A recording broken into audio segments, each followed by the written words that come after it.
Hi guys, तो कैसे हैं आप। तो आज मैं बात करने वाला हूँ ब्लू बीटल मूवी की। ब्लू बीटल मूवी देखने के लिए मैं काफ़ी एक्साइटेड था। हाँ, फिर भी मैंने इस OTT पे देखा।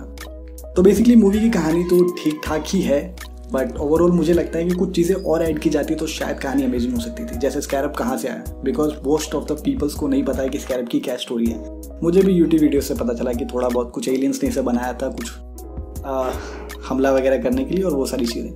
बट वो सारी स्टोरी जानने के बाद मुझे लगा कि जिस तरीके से पिक्चर में वो बहुत आसानी से उसे कंट्रोल कर लेता है और वो उसे बताता है कि क्या नहीं करना चाहिए। मतलब एक सीन होता है मूवी के अंदर जिसमें ये दिखाया जाता है कि वो मारना चाहता है, एक विलन के किसी आदमी को मारना चाहता है, और जब वो मारने वाला होता है तो स्कैरब उसे रोक रहा होता है। मतलब सोच रहे हो, जिस एलियन ने बनाया था उसे इसीलिए कि उसे खात्मा करने के लिए, और वही रोक रहा है।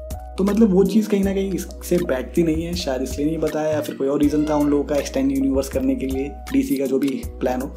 बट कुछ चीज़ें और मुझे समझ में आई जो और अच्छे से दिखा सकती थी, जैसे कि जेमी के कैरेक्टर को एक्सप्लोर नहीं किया गया। मतलब हमें खुद नहीं पता, अगर आप खुद से पूछोगे और जेमी के कैरेक्टर के बारे में आपको क्या पता है, सिर्फ ये कि बोल रहा है ग्रेजुएट करके आया होता है।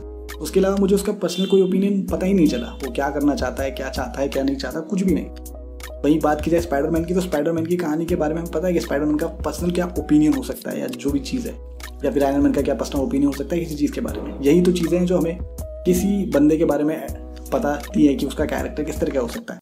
तो वो चीज़ कहीं ना कहीं मुझे मिसिंग लगी जेमी के कैरेक्टर में, क्योंकि उसके कैरेक्टर के बारे में कोई इन्फॉर्मेशन हमारे पास है ही नहीं, उसका कोई पर्सनल ओपिनियन मुझे पता ही नहीं है कि क्या है। और वही चीज़ इस कैरेक्टर से हमें कनेक्ट करने में कहीं ना कहीं रोकती है, क्योंकि अगर हमें ये पता होता है कि जेमी उस स्कैरब का फ़ायदा उठाना चाहता है, या फिर वो चाहता है कि और ज़्यादा पैसे कमाना चाहता है, या फिर कुछ और भी चीज़ें चाहता है, तो वो कहीं ना कहीं कहानी को इंटरेस्टिंग बता सकती है। जहाँ पे एक पॉइंट होता है जहाँ पे उसकी बहन बोलती है कि ये रिच लोग हैं और ये पुअर लोगों को हमेशा इस तरीके से दबाते हैं, तो एक पॉइंट ऑफ व्यू नज़र आता है कि उस लड़की के दिमाग में या उसकी बहन के दिमाग में क्या पॉइंट ऑफ व्यू चल रहा है। बट वहीं पे जेमी का ऐसा कोई भी चीज़ ही नहीं है, कोई ऐसा खुद का कोई ओपिनियन ही नहीं है। जब ये भी पता चलता है कि स्कैरब से वो कभी अलग नहीं हो सकता है, तो थोड़ी टाइम के लिए वो डीमोटिवेट हो जाता है। बट अगले ही ही पल बाद, कुछ ही सेकंड्स बाद ये दिखता है कि वो फिर से उस पावर को यूज़ करना शुरू कर देता है। तो मतलब उसका कोई ओपिनियन दिख ही नहीं रहा है पूरी मूवी में। इसके बावजूद भी मूवी ठीक ठाक है अगर बात की जाए। बट हाँ, कॉमिक से रिलेटेबल अगर करें तो कुछ चीज़ें और ऐड की जा सकती थी इसमें, जो कि काफ़ी अच्छी बना सकती थी इस मूवी। अगर इस तरह की मूवीज़ और वेब सीरीज़ का रिव्यू आप जानना चाहते हैं तो चैनल को सब्सक्राइब करो, और मैं मिलता हूँ किसी और मूवी या वेब सीरीज़ के रिव्यू में। Thank you guys, thanks for watching movie.